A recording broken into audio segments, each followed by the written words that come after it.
মৰমৰ ছাত্ৰ ছাত্ৰীসকল, তোমালোকক মই মোৰ চেনেলটোলৈ স্বাগতম জনাইছোঁ। আজি মই সপ্তম শ্ৰেণীৰ অসমৰ ইতিহাস পাঠ্যপুথিৰ খণ্ড 2ৰ পাঠ 1 মধ্যযুগৰ অসমৰ ইতিহাস অধ্যয়নৰ সমল পাঠটোৰ অনুশীলনীৰ প্ৰশ্নসমূহৰ উত্তৰসমূহ আলোচনা কৰিম। গতিকে তোমালোকে ভিডিঅ'টো প্ৰথমৰ পৰা শেষলৈকে চাবা।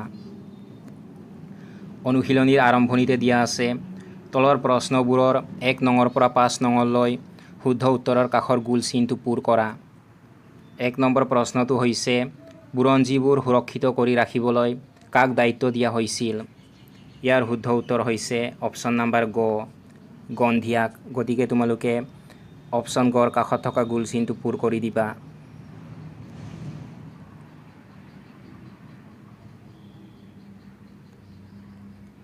দুই নম্বৰ প্ৰশ্নটো হৈছে টাই আহোম ভাষাত লিখা একমাত্ৰ বুৰঞ্জীখনৰ নাম কি?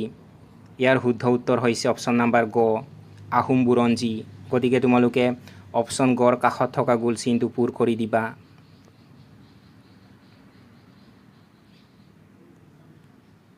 তিনি নম্বৰ প্ৰশ্নটো হৈছে দৰংগ ৰাজবংশাৱলীত কোনটো ৰাজবংশৰ কথা লিপিবদ্ধ কৰা আছে? ইয়াৰ শুদ্ধ উত্তৰ হৈছে অপশ্যন নম্বৰ খ, কোচ। গতিকে তোমালোকে অপশ্যন খৰ কাষত থকা গোল চিনটো পূৰ কৰি দিবা। 4 নম্বৰ প্ৰশ্নটো হৈছে কোনখন পুথিত কমতাপু ৰাইজৰ বিষয়ে তথ্য সন্নিৱিষ্ট কৰা আছে? ইয়াৰ শুদ্ধ উত্তৰ হৈছে অপশ্যন নম্বৰ ঘ, তাৰিখ-ই-ফিৰোজ শ্বাহী। গতিকে তোমালোকে অপশ্যন ঘৰ কাষত থকা গোল চিনটো পূৰ কৰি দিবা।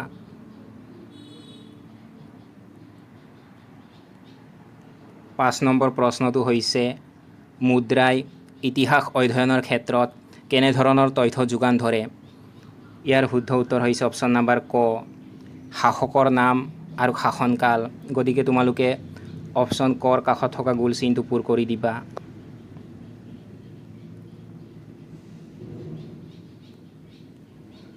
6 নম্বৰত দিয়া আছে ক অংশৰ লগত খ অংশ মিলোৱা। ক অংশত প্ৰথমতে দিয়া আছে বুৰঞ্জী। এইটো তোমালোকে খ অংশত দিয়া জ্ঞানৰ ভঁৰাল এইটোৰ লগত মিলাই দিবা। তাৰ পাছত ক অংশত দিয়া আছে কানাই বৰশী বোৱা।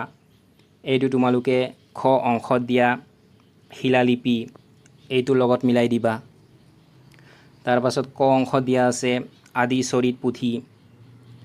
এইটো তোমালোকে খ অংশত দিয়া মাধৱদেৱ এইটোৰ লগত মিলাই দিবা। তাৰ পাছত ক অংশত দিয়া আছে নামদাং। এইটো তোমালোকে খ অংশত দিয়া শিলৰ সাঁকো এইটোৰ লগত মিলাই দিবা।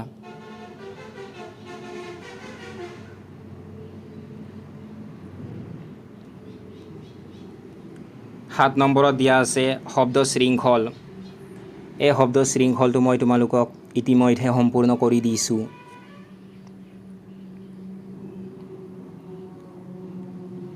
থিয়কৈ তোমালোকে ক নম্বৰত লিখিব লাগিব মাধৱদেৱে ৰচনা কৰা পুথি।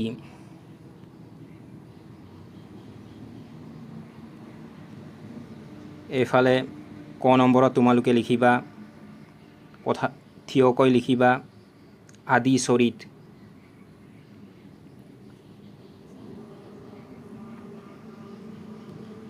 তাৰ পাছত খ নম্বৰত দিয়া আছে নগাঁৱত উদ্ধাৰ হোৱা শিলালিপি।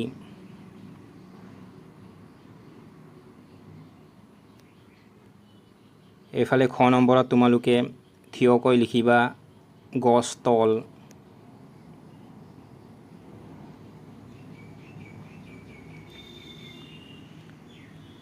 তাৰ পাছত গ নম্বৰত দিয়া আছে মুদ্ৰা প্ৰস্তুতকৰ্তা কোচ ৰজা।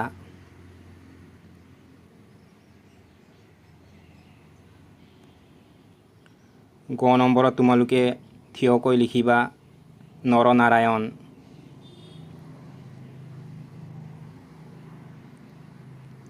তাৰ পাছত পথালিকৈ ক নম্বৰত তোমালোকে লিখিব লাগিব বুৰঞ্জী লিখা প্ৰথা অসমত আৰম্ভ কৰা ৰাজবংশ।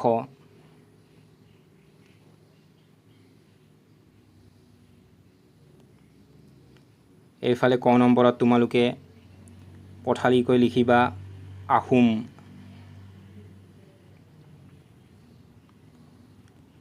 তাৰ পাছত ঘ নম্বৰত দিয়া আছে আহোম শাসকসকলৰ বিষয়ে তথ্য সন্নিৱিষ্ট থকা বিদেশী পুথি।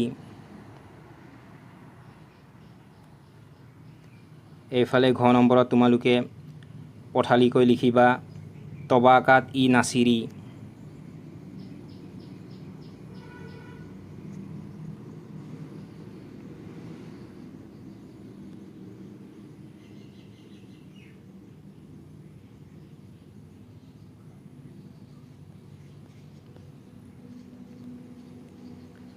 আঠ নম্বৰত দিয়া আছে চমু উত্তৰ দিয়া 30টামান শব্দৰ ভিতৰত। ক নম্বৰ প্ৰশ্নটো হৈছে মধ্যযুগৰ লিখিত সমলবোৰৰ বিষয়ে এটি টোকা যুগুত কৰা। তোমালোকে উত্তৰত লিখিবা মধ্যযুগৰ অসমৰ ইতিহাস ৰচনাৰ বাবে বিভিন্ন লিখিত সমল পোৱা যায়। ইয়াৰ ভিতৰত প্ৰধান হ'ল আহোম ৰাজত্বকালত ৰচিত বুৰঞ্জীসমূহ। ইয়াৰ উপৰি বিভিন্ন চৰিত পুথি, বংশাৱলী আৰু বিদেশী পৰিব্ৰাজক তথা আক্ৰমণকাৰীসকলৰ টোকা বা পুথি যেনে আলমগীৰনামা, বাহৰিস্তান-ই-ঘাইবী আদি অন্যতম গুৰুত্বপূৰ্ণ লিখিত সমল।